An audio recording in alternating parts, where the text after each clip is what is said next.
المصطفى بلغ مقاصدنا واغفر لنا ما مضى يا واسع. Bismillahirrahmanirrahim. Sebelum kita mulai, senang sekali kita pada kesempatan hari ini kita berjumpa kembali di teman-teman ilmu. Ini merupakan pertemuan kesekian kali setelah terbentang waktu yang cukup lama. Kalau tidak salah terakhir kali mengisi kajian di masjid ini beberapa tahun sebelum pandemi. Anak saya masih 4 Pak, sekarang anak saya sudah 8. Masya Allahnya biasa aja Pak. Moga-moga nanti kita ketemu lagi anak saya sudah 12 mungkin insya Allah. Wah diaminkan beneran.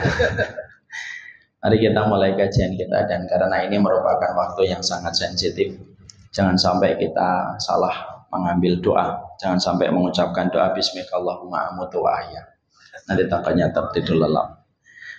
Bismillahirrahmanirrahim. Assalamualaikum warahmatullahi wabarakatuh. Waalaikumsalam.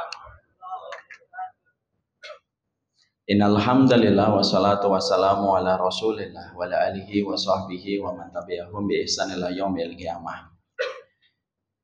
Seluruh keluarga besar jamaah Masjid Asy-Syamil yang semoga kita senantiasa diberikan ilmu dan diberikan petunjuk di dalam kehidupan kita. Karena sesungguhnya ilmu itu merupakan energi di dalam kehidupan kita, dan sesungguhnya petunjuk itu merupakan sebuah kekuatan di dalam kehidupan kita. Kita tidak akan pernah tahu bagaimana kita menjalani kehidupan ini dengan berbagai macam gelombangnya naik dan turun kalau kita tidak memiliki ilmu. Kita tidak akan tahu kenapa kita harus mencari rezeki yang halal kalau kita tidak pakai ilmu. Kita juga tidak akan tahu bagaimana menjadi suami dan menjadi istri di dalam menjalani peran kita pada keluarga kita kecuali karena ilmu. Kita ngaji bukan karena kita sok suci. Kita ngaji bukan karena kita sok alim. Kita ngaji karena kita tahu prioritas besar di dalam kehidupan kita itu adalah ilmu yang kita peroleh dan kita dapatkan. Inilah yang menjadikan kita belajar, inilah yang menjadikan kita terus menyerap ilmu sebagai petunjuk di dalam kehidupan kita. Karena keberuntungan itu kepada mereka yang telah menjadikan petunjuk menjadi imam di dalam kehidupan dan menjadi komandan tertinggi di dalam kehidupan. Dan ini pula yang menjadikan kita memohon kepada Allah supaya kita diberikan petunjuk. Terkadang kita mendapatkan banyak benturan pada kehidupan kita, bukan karena Allah yang jahat kepada kita, bukan karena Allah zalim kepada kita. Kadang-kadang kita mendapatkan banyak benturan masalah di dalam kehidupan kita disebabkan karena kita tidak mau mengambil ilmu sebagai petunjuk di dalam kehidupan. Akhirnya kehidupan kita banyak berbenturan dengan masalah. Karena sesungguhnya ilmu membebaskan kita dari banyak blind spot pada kehidupan kita. Dan kita tidak akan lepas dari weakness point, dari blind spot kehidupan kita kecuali dengan ilmu. Kenapa Mike Tyson itu masih membutuhkan Diamato pelatihnya? Karena Diamato adalah orang yang paling tahu bagaimana membaca blind spotnya seorang Mike Tyson ketika dia sedang di atas ring. Kenapa Messi dan Cristiano Ronaldo sudah memenangkan triple winner, tapi kenapa mereka masih memerlukan pelatih ketika dia merumput? Karena pelatihnya itu mampu membaca blind spotnya Messi ketika dia sedang merumput. Itulah pula analogi yang sederhana. Kenapa ilmu dikatakan oleh Allah sebagai pelita? Karena pelita itu membebaskan kita dari banyak blind spot pada kehidupan kita. Kehidupan kita selamat dari benturan ketika kita senantiasa menyerap ilmu untuk menjadi petunjuk di dalam kehidupan kita. Semoga kita senantiasa paham kebutuhan kita kepada ilmu lebih besar daripada kebutuhan kita kepada udara. Surga itu identik dengan ilmu sebagaimana ikan identik dengan airnya. Dan sesungguhnya kita berharap semoga kita senantiasa mendapatkan ilmu dan petunjuk yang sesuai dengan sunnah Rasulullah di dalam kehidupan kita. Dan supaya kita tidak terbentur dengan banyak masalah. Kalaulah masuk Telkomsel, kalaulah masuk Indosat, kita ini minimal S1 baru bisa diterima oleh bagiannya RD kerja di Telkomsel ataupun Indosat. Surga itu jangan kita anggap lebih rendah kualitasnya daripada Telkomsel dan Indosat. Lalu kita menganggap bahwasanya kita masuk surga tanpa ilmu. Sebagaimana kita tamatan SD, tidak mungkin kita bisa melamar di Telkomsel dan Indosat. Sebagaimana itu pula kalau kita memalaskan diri kita untuk belajar, mungkin lambat pula perjalanan kita menuju kepada surga. Semoga Allah memberikan kepada kita ilmu. Alhamdulillah, tentunya kita senantiasa bersyukur kepada Allah atas setiap nikmat yang Allah berikan kepada kita. Syukur itu bukan anjuran, tetapi syukur itu merupakan kewajiban. Dan syukur itu tidak menjanjikan kuantitas, tetapi pasti memberikan kepada kita kualitas. Saya tidak setuju, Pak, kalau setiap narasi agama, termasuk syukur, itu selalu dibawa kepada konteks kekayaan. Yang sedekah pasti kaya, yang syukur pasti kaya. Tidak. Agama kita bukan agama materialisme, agama kita bukan agama kapitalisme, yang setiap ujungnya itu selalu kekayaan. Agama kita itu agama yang beriman kepada hari akhir. Syukur tidak menjanjikan kuantitas, tetapi syukur memberikan kepada kita kualitas. Orang yang bersyukur ketika dia punya motor, tidak ada jaminan dia bisa membeli mobil. Tapi kalau dia bersyukur, motornya itu lebih lapang dan lebih membahagiakan daripada mereka yang punya mobil tanpa mereka bersyukur. Makanya kalau kita betul-betul bersyukur kepada Allah, Allah memberikan kepada kita 3 puncak kehidupan orang beriman ketika mereka itu bersyukur. Yang pertama, Allah memberikan kepadanya lapang di dalam segala kehidupannya. Hati kita ini, Pak, kalau sudah lapang, sebanyak apapun masalah, kita memiliki ruang pada hati kita untuk meletakkan masalah itu dan menyelesaikan masalah itu dengan baik. Orang yang dicintai oleh Allah ada yang kaya, ada yang miskin. Tapi orang kalau dicintai oleh Allah pasti dilapangkan oleh Allah. Tidak masalah 5 mobil yang kita miliki selama garasi mobil kita itu kapasitasnya 10 mobil. Tidak masalah kita punya 10 mobil selama garasi kita punya kapasitas 20 mobil. Tidak masalah setiap problem yang datang selama Allah itu melapangkan hatinya. Karena memang dunia ini tempatnya masalah dan tempatnya konflik yang pasti kita temukan. Makanya itu pula yang menjadikan kita paham. Allah ketika cinta Nabi Muhammad, Allah tidak matikan Abu Jahal langsung, Allah tidak matikan Abu Lahab langsung, Allah tidak matikan Umayyah bin Khalaf langsung, dan Allah tidak jadikan penduduk Makkah langsung jatuh cinta kepada Nabi Muhammad. Nabi Muhammad tetap menjadi public enemy number 1 dari kota Mekah. Tapi ketika Allah mencintai Nabi Muhammad, Allah tetap hadirkan Abu Jahal, Allah hadirkan Abu Lahab, Allah jadikan Nabi Muhammad paling dibenci dari kota Mekah. Tapi Allah lapangkan Nabi Muhammad hatinya sehingga dia bisa menyelesaikan setiap masalah itu. Makanya di dalam surat Al-Insyirah, surat yang menjadi favoritnya kita sebagian besar, kita membaca di ayat yang pertama. Alam nashrah laka sadrak. Bukankah kami telah melapangkan dadamu? Karena kelapangan itu merupakan puncak kehidupan orang beriman. Yang kedua, ketika kita betul-betul bersyukur kepada Allah, Allah memberikan kepada kita ketenangan. Ketenangan itu merupakan hak prerogatifnya Allah, Pak. Dan ketenangan itu tidak bisa dicari. Ketenangan itu hanya bisa diturunkan. Kalau Bapak nanti baca Al-Quran, dari awal sampai akhir, cari. Kata ketenangan yang disebut dengan kata sakinah, itu selalu identik dengan kata anzala. Anzala itu diturunkan, dia tidak bisa dicari. Ketenangan itu hak prerogatifnya Allah kepada hamba yang Allah kehendaki. Kalau orang sudah tenang, Pak, sebanyak apapun masalah tidak membuat dia depresi, tidak akan membuat dia frustasi.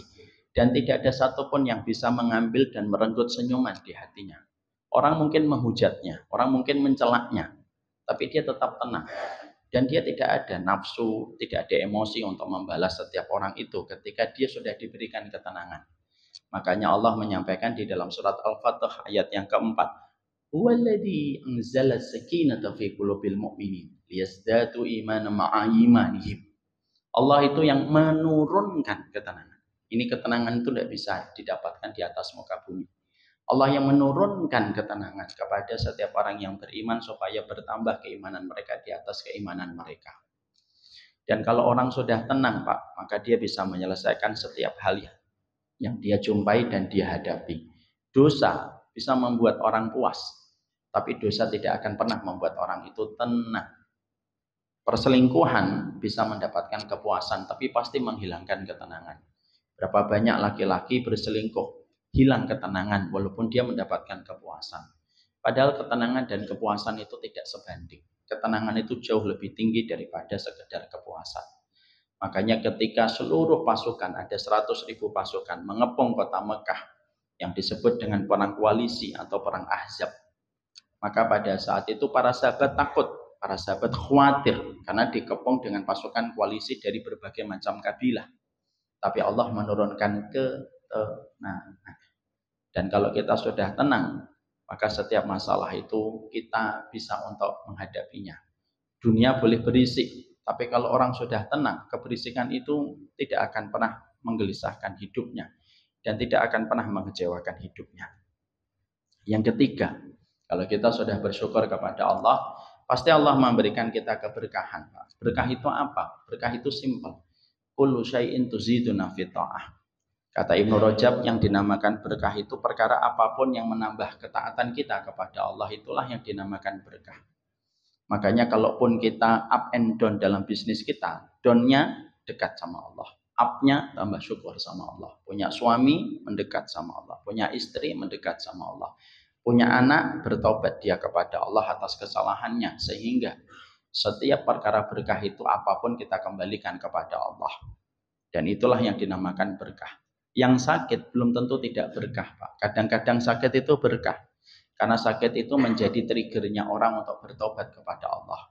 Berapa banyak dinding-dinding rumah sakit lebih merekam khusyuknya orang yang meneteskan air mata di dalam berdoa dibandingkan dinding masjid. Karena apa? Kesempitan itu terkadang justru berkah ketika membuat seseorang itu kembali kepada Allah.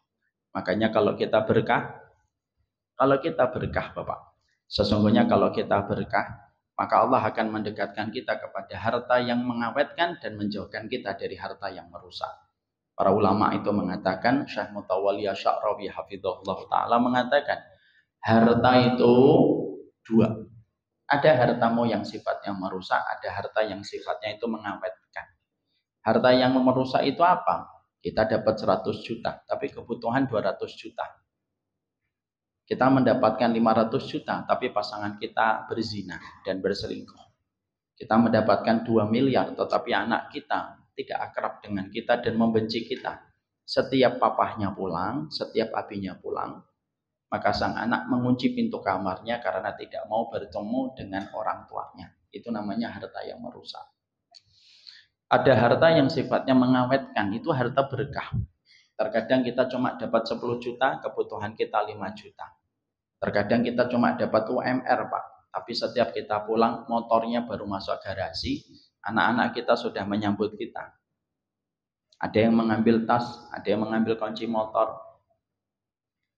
Ada pula yang mengambil air putih, ada pula yang membantu kita untuk melepaskan pakaian kotor kita. Itu namanya harta yang sifatnya mengawetkan. Dan sesungguhnya ketika kita mendapatkan harta yang mengawetkan, itulah tanda keberkahan. Itulah yang dikatakan para ulama. Para nabi dan para rasul itu latar belakangnya berbeda-beda. Ada yang jadi perdana menteri kayak Nabi Yusuf. Ada yang menjadi pembangun peradaban kayak Nabi Ibrahim. Ada yang dari zero to hero kayak Nabi Daud, dari seorang anak biasa sampai akhirnya menjadi raja. Ada Nabi Sulaiman yang memiliki kerajaan besar. Ada yang dimusuhi sampai beliau diangkat, Nabi Isa. Tapi ketika para nabi itu memiliki latar belakang yang berbeda-beda, intinya kehidupan para nabi itu 3, lapang, tenang, dan berkah. Dan itulah yang berbeda dengan kehidupan materialisme. Puncaknya kehidupan materialisme itu 3, kekayaan, kemewahan, dan kekuasaan. Dan ini tidak ada limitnya. Inilah yang menjadikan kita senantiasa menata hati kita. Semoga kita bersyukur kepada Allah. Bukan bahagia yang menjadikan kita bersyukur, tetapi bersyukurlah. Pasti kita dibahagiakan oleh Allah Subhanahu wa taala. Semoga kita menjadi orang yang bersyukur. Amin. Saya kira begitu aja kajian kita. Bapak dan Ibu yang semoga Allah rahmati. Kita tentunya paham bahwasanya Ramadan hari ini telah menginjak pada tanggal 20. Dan sesungguhnya Ramadan ini merupakan salah satu syariat yang begitu istimewa. Satu pahala yang kita dapatkan di bulan Ramadan itu menjadikan kita memahami betul. Pahala yang kita dapatkan di bulan Ramadan merupakan salah satu pahala yang apabila diberikan kepada mizan itu hampir tidak kuat untuk memikulnya, saking beratnya bobot dari setiap pahala dari ketaatan kita yang kita lakukan di bulan Ramadan. Ketika Ramadan ini merupakan salah satu amalan istimewa di hadapan Allah dan ini merupakan favoritnya Allah pada apa yang dilakukan manusia, kita harus paham Ramadan itu tidak akan bisa kita jalankan kecuali ketika kita memiliki keimanan. Makanya sabda yang kita dapatkan dari baginda Nabi ketika bicara tentang Ramadan itu selalu bicara tentang keimanan. Man shoma Ramadhana imanan wahtisaban. Man qama Ramadhana imanan wahtisaban. Selalu disebut dengan kata iman karena kita tidak akan mungkin menjalani Ramadan kecuali kita memiliki iman. Supaya kita mengharapkan rahmat, supaya kita mendapatkan kebaikan dalam kehidupan di akhirat. Contoh konkretnya bahwasanya Ramadan itu dengan iman itu salah satunya sering kita lalui ketika kita menjalani aktivitas di bulan Ramadan terutama di siang hari. Kalau kita lagi wudhu Pak, siang hari yang begitu panas, kita wudhu, kita berkumur-kumur.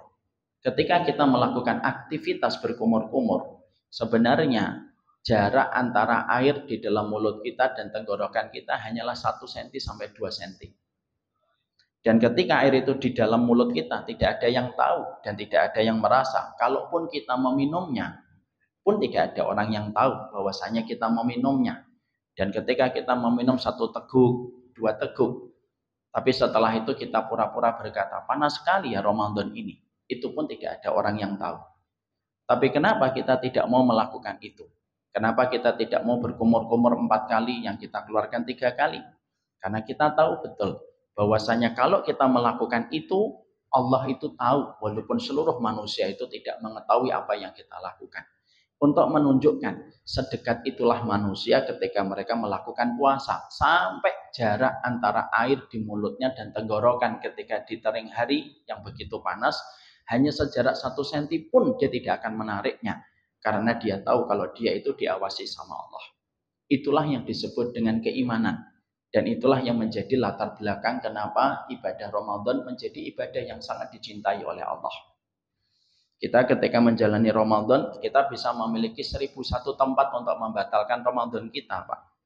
Kita bisa muncul di tempat-tempat warung dan kita tahu bahwasanya warteg itu kalau di bulan Ramadan banyak yang pakai cadar. Kita bisa masuk. Orang yang masuk dan yang keluar biasanya beda Pak. Kayak happiness box itu memang warteg kalau pada waktu bulan Ramadan. Tapi kenapa kita tidak mau masuk ke warteg? Ya karena kita tahu bahwasanya kita disaksikan sama Allah.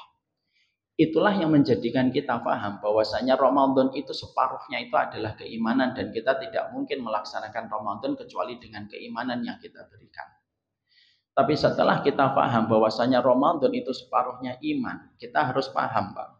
Iman itu tidak berdiri sendiri kecuali iman itu membutuhkan komponen lain. Dan komponen lain yang sangat dibutuhkan oleh iman ketika kita menjalani Ramadan itu adalah komponen akhlak. Karena sesungguhnya apa? Iman dan akhlak itu satu paket yang tidak bisa dipisahkan. Kalau kita katakan iman itu adalah atap, maka akhlak itu adalah tiangnya. Dan tidak akan berdiri atap kecuali ketika kita berdiri tiangnya. Kalau kita katakan iman itu adalah baju, maka akhlak itu adalah celananya. Dan tidak akan indah baju tanpa celana dan sebaliknya. Tidak akan indah celana tanpa bajunya. Kalau kita katakan iman itu adalah jendela, akhlak itu adalah pintunya. Dan tidak mungkin terpisahkan di antara keduanya. Karena apa? Ramadan itu memiliki 2 sisi. Sisi yang pertama itu sisi iman, sisi yang kedua itu sisi akhlak. Yang tentunya harus kita perhatikan karena iman dan akhlak itu sesuatu yang sifatnya beriringan dan mereka harmonis ketika mereka saling jatuh cinta dan selalu bersama. Makanya iman tanpa akhlak itu rusak. Karena kalau kita punya iman Pak tetapi kita tidak memiliki komitmen akhlak yang benar, maka rusak. Karena Rasulullah itu bersabda, "Inna su'al khuluqi yufsidul amal kama annal khala yufsidul asal." Sesungguhnya amal yang buruk itu merusak amal ibadah sebagaimana cuka ketika merusak madu. Jadi kalau orang punya iman tetapi tidak memiliki akhlak itu rusak. Sebagaimana orang ketika memiliki akhlak tetapi tidak memiliki iman itu batal. Karena bermodal akhlak semata kita tidak akan bisa masuk surga. Karena keduanya itu saling berkaitan. Itulah yang menjadikan kita paham kenapa Nabi itu sebagaimana angin sepoi-sepoi di bulan Ramadan. Dan paling banyak bersedekah di bulan Ramadan karena itulah kehidupan akhlak. Kenapa Ramadan itu ditutup dengan zakat fitrah ketika kita memberikan kepada fakir miskin? Karena itulah kehidupan akhlak. Supaya Ramadan kita sempurna, kita memberikan makanan kepada fakir miskin dalam bentuk zakat fitrah untuk menyempurnakan bahwasanya Ramadan itu merupakan perpaduan antara keimanan dan akhlak. Setelah kita paham iman dan akhlak ini menjadi satu paket yang tidak bisa dipisahkan, tentunya kita tahu banyak orang yang menjalani Ramadan itu memberikan iman tapi tidak punya akhlak. Ada pula yang tidak menjalani Ramadan, dia punya akhlak tapi tidak punya iman ketika dia tidak mau menjalani puasa Ramadan. Dua-duanya bukan standar ideal dalam kehidupan kita. Maka kita ingin tahu, kita breakdown dulu. Akhlak itu apa sih Ustadz? Kalau iman kita sudah tahu bahwasanya kita beribadah Ramadan ini semata-mata karena Allah. Akhlak itu apa? Dan banyak di antara kita yang terkadang secara normatif dia tahu itu akhlak. Tetapi secara definisi dan pengertian secara lebih mendalam, banyak di antara kita itu tidak tahu pengertian akhlak itu apa. Para ulama lalu menerangkan, akhlak itu ada 3. Dan nanti kita terjemahkan untuk kita kaitkan dengan pembahasan kita di bulan Ramadan. Akhlak itu ada 3, Pak. Apa itu kehidupan akhlak? Ibnu Muflih itu mengatakan kepada kita, akhlak itu 3 komponen. Yang pertama, kehidupan akhlak itu yang disebut dengan badlul adha. Badlul adha itu apa? Yaitu ketika kita memberikan kebaikan di dalam kehidupan. Makanya konkretnya kita ketika di bulan Ramadan, kenapa ada sebuah keutamaan untuk bersedekah? Dan sedekahnya Nabi tidak pernah sebanyak sebagaimana sedekah di bulan Ramadan. Karena akhlak itu yang pertama memberikan kebaikan. Makanya maaf, kalaupun kita melakukan kebaikan di dalam kehidupan kita, kita harus paham dulu. Kita ini kalau melakukan kebaikan, itu karena sesungguhnya kita harus mengerti. Kebaikan kita lakukan bukan hanya karena kita ingin mendapatkan pahala kebaikan di sisi Allah. Tapi kebaikan itu kita lakukan karena kualitas kehidupan kita berdasarkan kebaikan yang kita lakukan. Kadang-kadang hidup itu, Pak, hidup itu kayak algoritma yang kita pelajari di sosial media. Kalau kita membuka di feed kita bola, maka timeline kita penuh dengan bola. Kenapa timeline kita penuh dengan bola? Karena kita membuka feed yang lama tentang bola. Kalau kita membuka entertain, maka yang akan muncul di timeline kita itu entertain. Kenapa? Karena kita membuka feed entertainnya itu lama. Timeline itu terbentuk bukan secara random. Timeline itu terbentuk sesuai dengan habit yang biasa kita lakukan ketika kita berinteraksi pada sosial media. Itu bahasa algoritma. Sama, kita ini melakukan kebaikan itu pada dasarnya bukan hanya sekedar urusan pahala. Tapi ketika kita melakukan kebaikan, karena sesungguhnya kebaikan yang kita lakukan itu akan berdampak kepada kebaikan yang kita dapatkan. Dan itu yang terkadang kita lupakan ketika kita melakukan kebaikan dalam hidup. Saya punya pengalaman pribadi, Pak, dan sudah saya sharing di dalam banyak kesempatan. Saya pernah jalan dari Jakarta, pulang ke Bekasi, saat itu sendirian. Ketika saya pulang ke Bekasi, karena rumah saya Bekasi, kota yang sangat indah insya Allah. Bagi yang bersabar, saya insya Allah yang bersabar. Saya pulang, Pak, dari Jakarta menuju ke Bekasi lewat Pancoran. Bagi yang paham Pancoran berarti sepakat dengan saya. Pancoran itu antrinya setiap sore panjang dan kita harus mulai dari tendian naik ke atas flyover, turun flyover. Dan saya ngikutin apa yang menjadi pattern ketika kita ngelewatin Pancoran, dari bawah kita ke atas, turun ke bawah. Ketika kita sudah mau mendekati pintu tol, tiba-tiba saya melihat ada satu mobil dari sebelah kiri ingin nerobos masuk ke kanan. Dan mobil-mobil di depan saya, ada 3 mobil itu tidak memberikan space kepada mobil itu.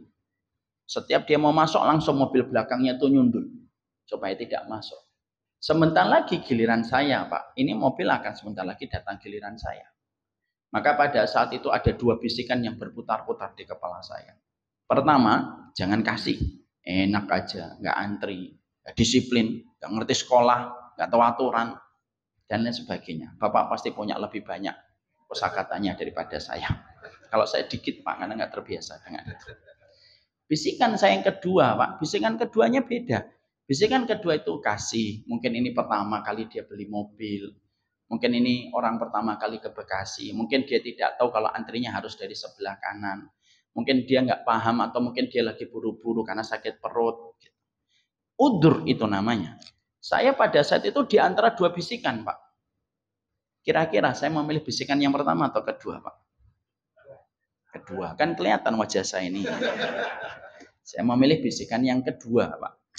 Ketika saya memilih bisikan yang kedua, saya rem, Pak. Lalu saya kasih lampu dim. Tek, tek, tek, tek, tek. Lalu dia kelihatan tidak percaya ketika saya memberikan lampu dim. Mobil ketiga yang menolak tadi sudah berjalan ke depan dan saya tetap berhenti. Akhirnya dia pelan-pelan itu masuk ke sebelah kanan. Memastikan apakah saya betul-betul memberikan kepada beliau space ataukah tidak. Pelan-pelan, Pak. Gambarannya kayak kucing habis ngambil ikan dan memastikan majikannya tidak melempar dia dengan sandal. Akhirnya dia masuk, Pak.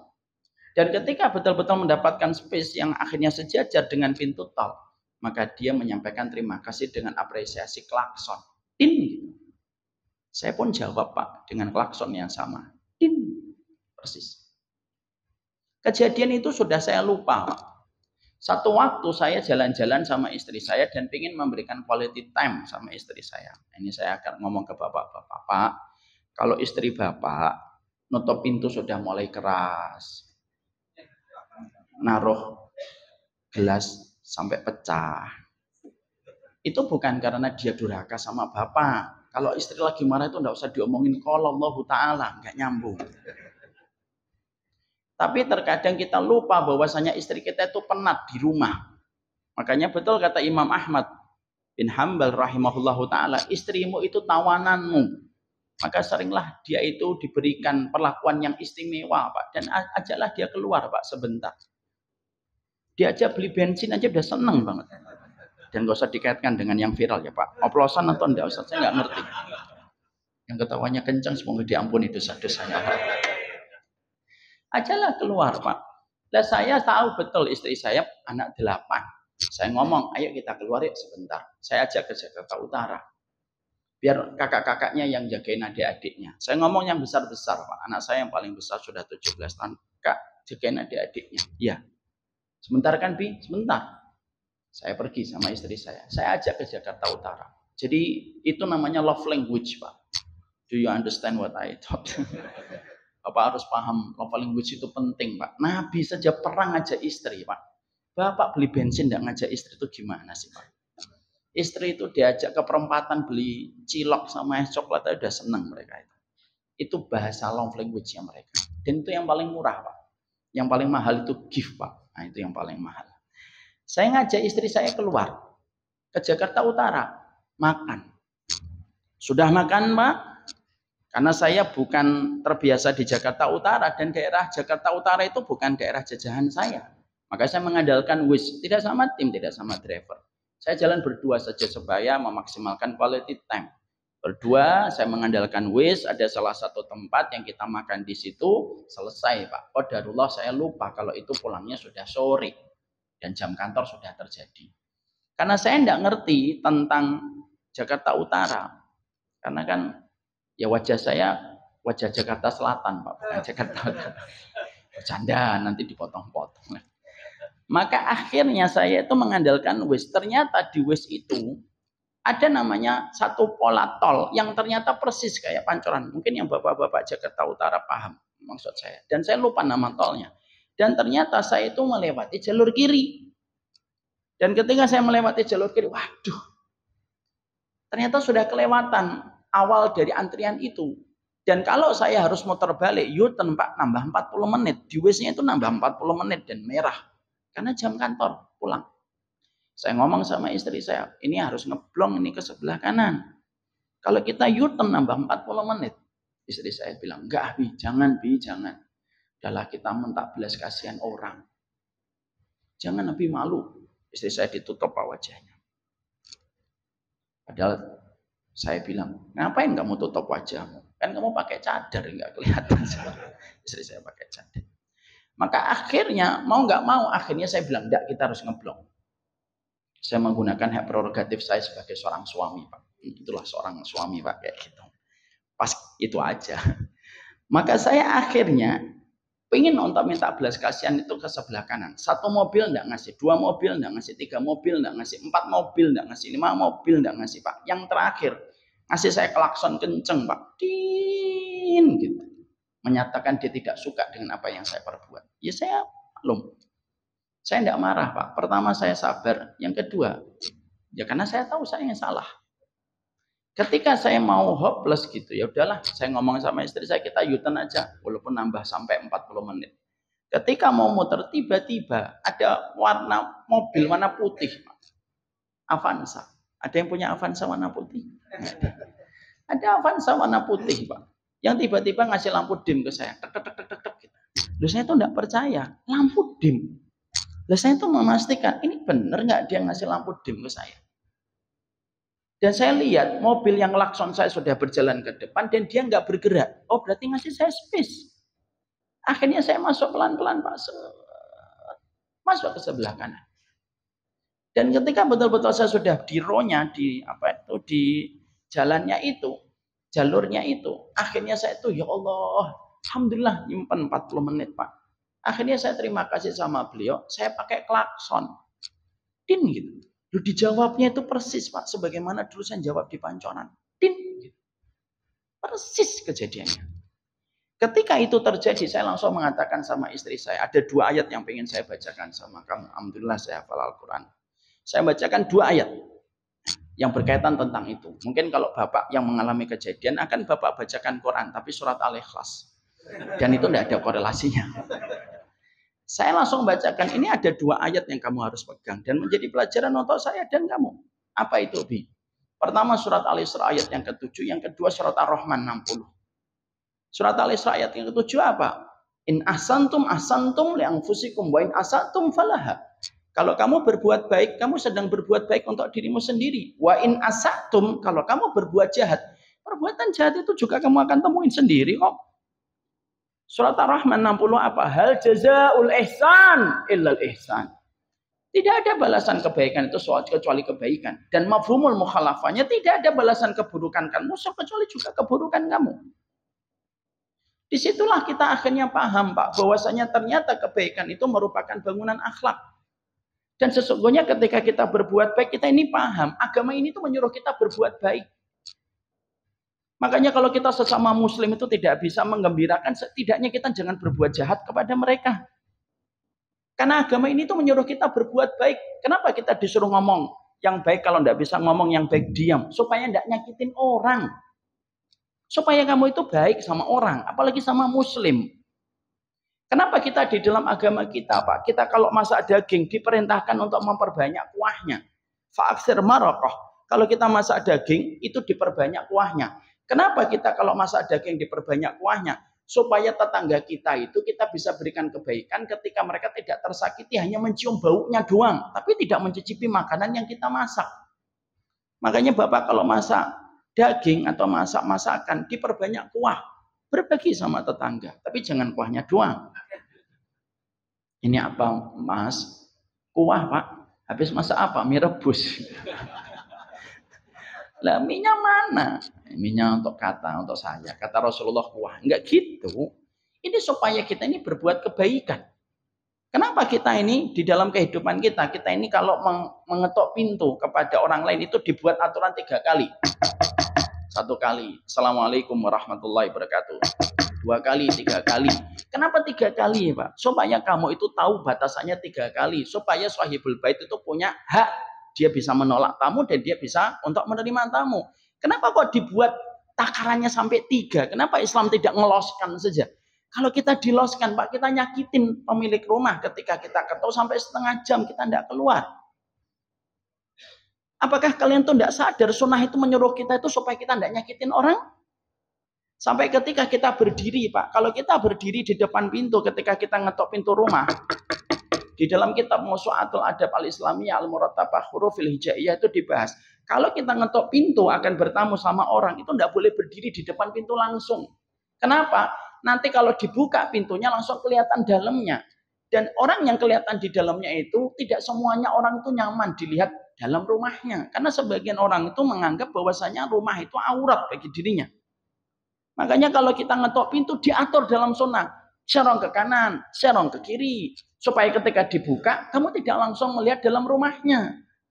Makanya Bapak kalau ngetok pintu, kalau tidak dibukakan, jangan lihat jendelanya. Mana ini orangnya?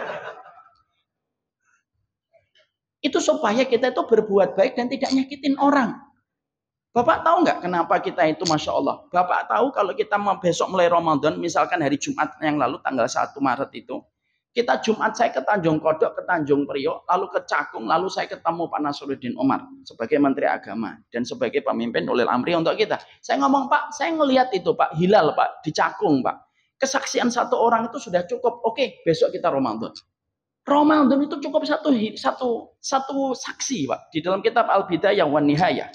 Di dalam kitab Bidayatul Mustahid wan Nihayatul Muqtasid oleh Ibnu Rusdi rahimahullahu taala. Tapi kalau kita nuduh orang berzina, satu saksi enggak, dua saksi enggak, tiga saksi enggak, empat saksi enggak. Harus empat saksi, maaf. Kenapa harus empat saksi kalau mengatakan orang berzina? Karena Islam itu semangatnya supaya kamu tuh enggak gampang nuduh orang. Padahal kalau kita mendatangkan 4 orang saksi susah atau tidak susah, Pak? Susah. 2 orang liatin zina, yang 2 orang di WA. Ayo bro, cepetan. Mau selesai ini. Lagi on the way, lagi di parkiran. Gitu. Dan bisa jadi yang 2 yang di parkiran itu mikir-mikir, enggak, yang satunya enggak mau saya lihat, jijik ngeliatnya. Kalau yang lihat cuma 3, dia bisa Pak mengatakan orang itu berzina, Pak. Kalau dia memaksakan, mau pergi ke mahkamah, mereka yang dicambuk itu. 3 orang itu. Kenapa kok mengatakan orang berzina itu harus 4 orang itu dan tidak 1 orang ketika sebagaimana kita mulai puasa? Semangatnya Islam itu berbuat baik dan jangan nyakitin orang. Makanya kenapa kalau kita bertiga, Pak, tidak boleh bisik-bisik berdua. Boleh atau tidak, Pak? Saya bertiga sama orang di depan saya ini. Lalu 2 orang berbisik-bisik ninggalin saya. Boleh atau tidak boleh? Tidak boleh, Pak. Haram hukumnya. Kenapa yang 2 orang ini berbisik-bisik tidak boleh? Karena bisa nyakitin saya.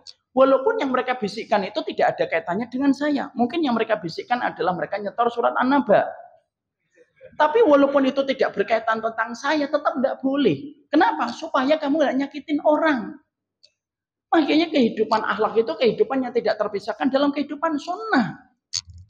Makanya akhirnya kita heran kalau kita dalam kehidupan kita mudah menyakitin orang, lalu kita sulit untuk memberikan kebaikan dalam kehidupan. Makanya ingat apa yang dikatakan para ulama terdahulu dari kalangan salaf. Ingat ya Pak, ulama terdahulu namanya salaf. Para ulama terdahulu sampai mengatakan, kun nahron wala takun bi'ron. Jadilah kamu sebagaimana sungai, jangan kamu menjadi sebagaimana sumur. Kenapa? Sumur itu susah diambil kebaikannya, Pak. Dipakai renang mentok, diambil airnya harus pakai timba dan harus pakai pompa, dipakai mancing. Istri kita akan nanya sama kita, abang sehat gitu. Ketika kita mancing di sumur. Ketika kita buang kotoran, satu keluarga marah sama kita ketika mengatakan kamu tidak bisa membedakan lubang sumur sama lubang WC. Itu sumur, Pak. Dan para ulama mengatakan jangan kayak sumur. Tapi katakanlah Pak, tapi jadikanlah dirimu sebagaimana sungai. Sungai itu Pak gampang memberi manfaat. Diambil airnya tidak perlu pakai timba, dipakai airnya tidak perlu pakai pompa. Dipakai mancing bisa, dipakai renang bisa, dipakai nyuci baju bisa. Bahkan dipakai untuk membuang kotoran kita pun ke tempat yang jauh. Sungai pun setia untuk membuang kotoran kita ke tempat yang jauh. Tidak usah dibayangin ya. Nah, itu menunjukkan kepada kita bahwasanya kehidupan akhlak itu adalah berbuat baik. Makanya kata Abu Hatim itu apa? Kalau kamu tidak bisa menggembirakan orang, ya setidaknya kamu jangan menyedihkan orang.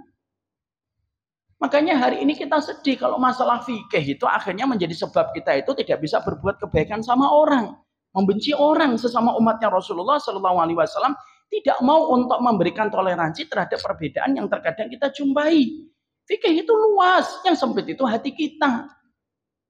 Saya tuh paling tidak suka kalau muslim dengan muslim itu bertengkar, dan hari ini tuh kita sedih, Pak. Kita ini terus diadu domba. Yang sana mengatakan Wahabi, yang sana mengatakan Ahlul Bid'ah, yang sana mengatakan Ahlul Bid'ah, yang sana menjawab Wahabi. Sampai kapan? Sampai kapan kita kayak gitu, Pak? Saya dituduh Wahabi, iya. Dituduh Ahlul Bid'ah juga, iya. Makanya kadang-kadang saya bingung, saya minta ketegasan. Saya ini Wahabi atau Ahlul Bid'ah sih? Tapi sampai kapan masalah kayak gini itu akan menjadi masalah untuk kita. Dan kita menjadikan fikih itu menjadi sebab kita untuk menghujat umatnya Rasulullah. Sampai kapan kita akan kemudian berlagak, kita seakan-akan itu paling berhak dengan kehormatan orang. Maka sesungguhnya Nabi itu pernah tawaf, Pak. Dan ketika tawaf, apa perkataan Nabi? Perkataan Nabi ketika tawaf itu mengatakan, inna hurmatal mu'min A'dham min hormatika ya Ka'bah. Ini saya ucapkan keras karena Nabi mengucapkannya keras. Apa perkataan Nabi? Kehormatan seorang mukmin itu lebih besar daripada kehormatan engkau wahai Ka'bah. Dan hari ini Pak, kehormatan mukmin itu gampang, murah. Hanya karena masalah perbedaan. Yang akhirnya menjadikan kita dalam koridor Ahlussunnah wal Jamaah ini tidak bisa saling untuk memberikan kita itu space untuk saling kita menghormati. Sampai kapan fikih itu akan menjadi sebab kita tidak bisa berbuat kebaikan di antara muslim dengan muslim yang lainnya? Saya itu tinggal di Kudus Pak tahun 90-an. Friksi antara NU dan Muhammadiyah yang dua-duanya saudara kita. Saya itu kalau menyebut Ahlul Qiblah semuanya saudara.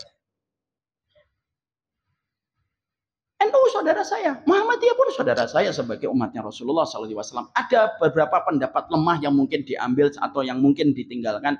Itu tidak menghalangi mereka sebagai seorang muslim. Saya itu tinggal di Kudus itu sedih Pak. Dulu alhamdulillah sekarang sudah mencair gitu. Malah pindah ke kota sekarang itu. Ketika saya di Kudus itu saya melihat perbedaan itu. Masya Allah orang itu dilihat dalam berdasarkan pilihan fikihnya. Kunut atau tidak kunut? Kunut. NU. Tidak kunut, MD.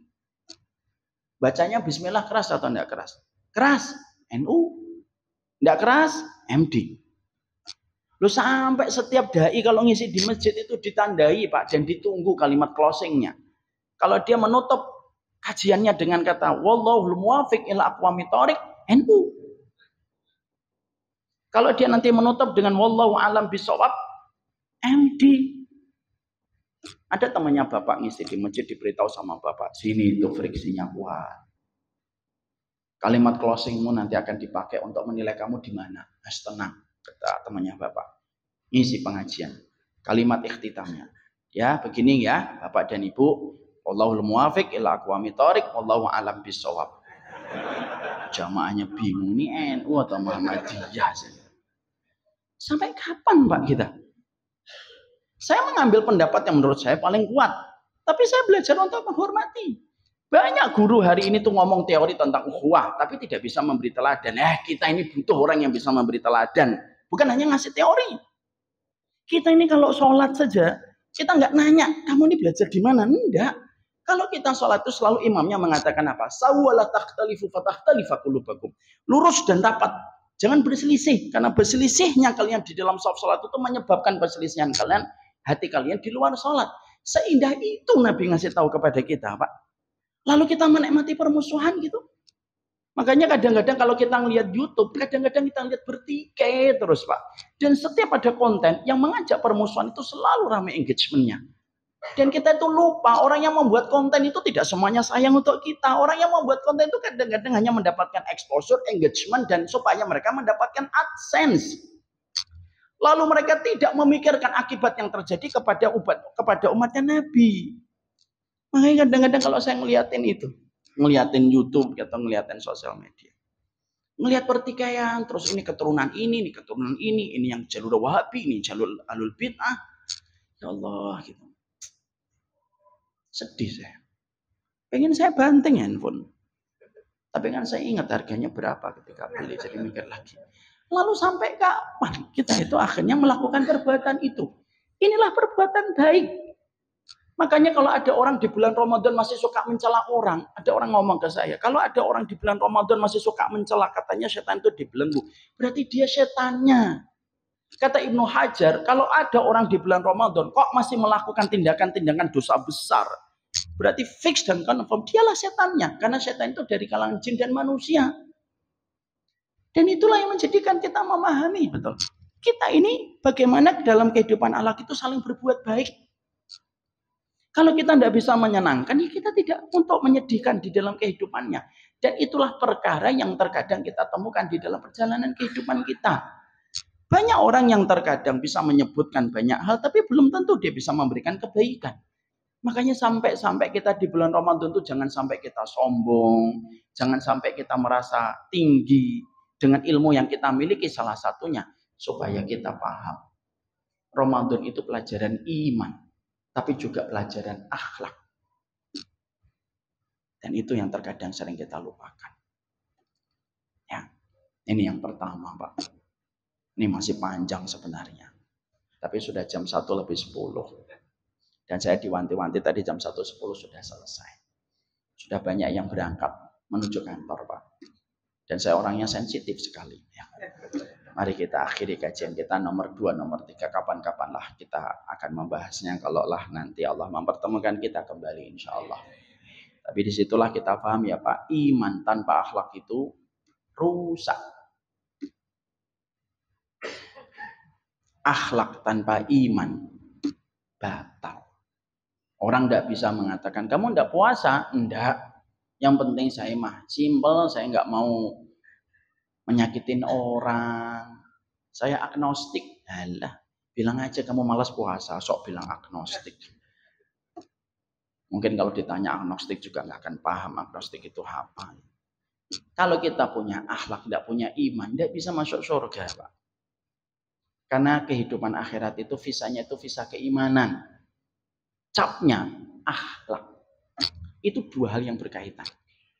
Visanya kita iman, Pak. Pasportnya itu akhlak. Visa dan pasport itu berkaitan dan tidak saling tertinggal di antara keduanya. Semoga kita senantiasa diberikan oleh Allah kebaikan. Semoga kita di bulan Ramadan melapangkan hati kita untuk terus berbuat kebaikan kepada sesama saudara kita. Wassalamualaikum ala nabiyina Muhammad. Ini ada saya sampaikan. Rabbana atina fid dunya hasanah wa fil akhirati hasanah wa qina adzabannar. Allahumma sallimna Ramadan wa sallamna Ramadan wa tasallamhu minna mutaqabbala. Semoga Allah terima seluruh amal kita di bulan Ramadan. Semoga berkahi setiap ilmu kita. Wa akhirul kalam. Saya tutup pakai wallahul muwaffiq ila aqwamit thoriq atau wallahu a'lam bishawab. Wallahul muwaffiq ila aqwamit thoriq wallahu a'lam bishawab. Subhanakallahumma wa bihamdika asyhadu an la ilaha illa anta astaghfiruka wa atubu ilaik. Assalamualaikum warahmatullahi wabarakatuh. عظامي يا ربي بالمصطفى بلغ مقاصدنا واغفر لنا ما مضى يا واسع الكرم.